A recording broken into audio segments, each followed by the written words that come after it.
one of the new chants that we created as well. This is a protester. This is a protester. This is some woman who's terrified of niggas. Glasses, septum ring, nappy hair. Chick, you ain't accepted in the hood. You ain't no hood bugger. Speaking all proper. Bitch, you went to Howard or American University. You don't know DC. She just down here. Listen, look at this black liberal. This is a black liberal, but she's kind of like a white liberal. One of the new chants that we created as well, which I really love, is racist, coward, crooked cop, get a real job. And That wasn't that funny. Why you laughing at her corny ass chant that she be yelling at cops while she protesting? Why did he laugh at that? That shit wasn't funny. And who is this broad? This lame ass broad. Who is this lame ass broad? one of the new chants that we created as well, which I really love, is racist, coward, crooked cop, get a real job. And not only has it been a banger, but you can really see every time we say it, we're pointing at the cops, and the cops are like, they're actually legitimately upset. They do not like get real jobs. Welcome to Fight Back Radio, production of fightbacknews.org, taking you to the heart of the people's struggle. I'm your host, Richard Berg. And today we're going to talk about Donald Trump and martial law in American cities. And people have seen, in fact, we had as a guest just recently, Marisol Marquez from Los Angeles, who talked about what was going on there at that time and how, they'd use first, overly zealous immigration enforcement, and then people. Yeah, man, it's juicy fruit. It's gonna move you. It got that taste that gets right to you. Juicy fruit. The taste is going to move you. Protests, and they sent in National Guard and eventually even the Marines. So I encourage people to go back and listen to that episode. But since that time, the government, the federal government has used troops and agencies to just take over Washington, D.C., and now they're threatening to do the same thing in Chicago. In fact, as we're recording this episode, and I expect by the time we release it there we will have had troops in Chicago. But there's federal agency people, and we're told the Texas National Guard, everything's kind of super secret, but it's happening at a naval base just a few miles outside of Chicago. And, other cities, Baltimore, New Orleans, New York City, there's been some other ones mentioned as well. But we have the perfect guest today to talk about these things, but also to give us the lowdown and tell us what has been happening in Washington, D.C. Our guest today is Kristen Bonner, and who's an organizer with the D.C. Alliance Against Racist and Political Repression. KB has been the D.C. Alliance Against Racial and Political Oppression. You need to get a job. Press 1. In Washington, D.C. Our guest today is Kristen Bonner, and who's an organizer with the D.C. Alliance Against Racist and Political Repression. KB has been organizing with the D.C. Alliance for 3 years and works as a housing attorney for a local immigrant rights organization. They're a native of Florida. KB was a founding member of the Tallahassee chapter of the Dream Defenders and got their start. I knew she wasn't from D.C. Support the channel. Take the $5 pledge. Take the pledge. The $5, the $10, the $20 pledge. Sponsor the show. I just want to show you how corny these people are. Organizing around police crimes with the murder of Trayvon Martin by George Zimmerman in February of 2012. So welcome to Fight Back Radio, KB. Thanks, Richard, and I'm very happy, very glad to be here. Yes, I'm dying to hear what you have to say, and I want to get into this right away. So why don't we start by just telling us what does the occupation look like, and is it correct to call it an occupation in DC? What's going on there right now? Yeah, I think it's more than correct to call this a occupation. It's been going on for about 3 weeks now.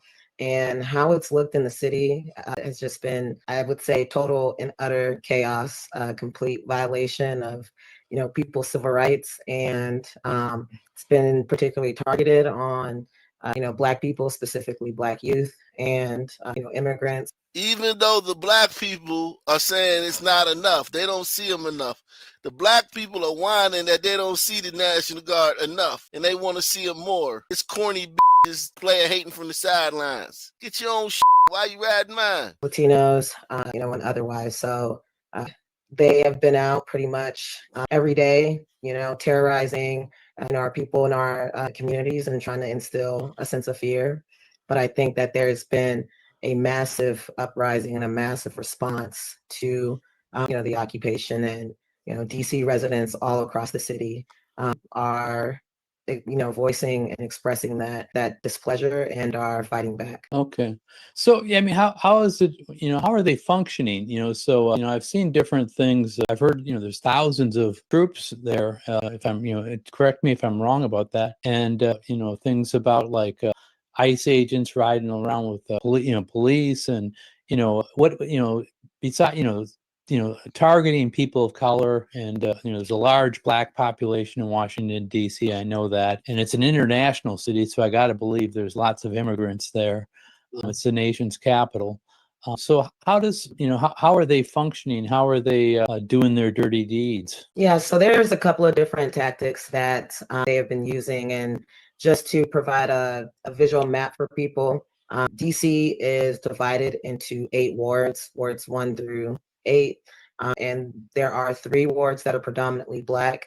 2 of them are, we say, east of the river. That means that they are below the, I think it's the Anacostia River, but don't quote me on that. And they're effectively like cut off from the rest of the city. And that's where a majority of Black DC residents live. And you also have pretty sizable Latinx community, I believe, in like Ward 1 and Ward 3, which is the upper like northwest quadrant of the city. And so what we see in predominantly Latino neighborhoods is ICE setting up checkpoints and using a bevy of tactics to kidnap and terrorize people. So what that means, and something that we've seen, is people order food on Uber Eats, on DoorDash, and ICE is strategically camped out at like these very busy, restaurants and different places that do Uber Eats and DoorDash delivery, and they are watching as the drivers come in. They're seeing what they look like, and they're following the drivers, and then kidnapping them once they get to their destination. And so their family doesn't know. Well, at least they let them order the food first. Wouldn't that be a bitch if you ordered some food and they kidnapped your Uber driver before he could deliver your shit? Salute to the National Guard for waiting till they deliver the food to kidnap them. Press 1. What's happened to them? They're literally working while they're being taken. In the predominantly Black part of the city, Ward 7 and 8, what it looks like is like roving police gangs, like for real.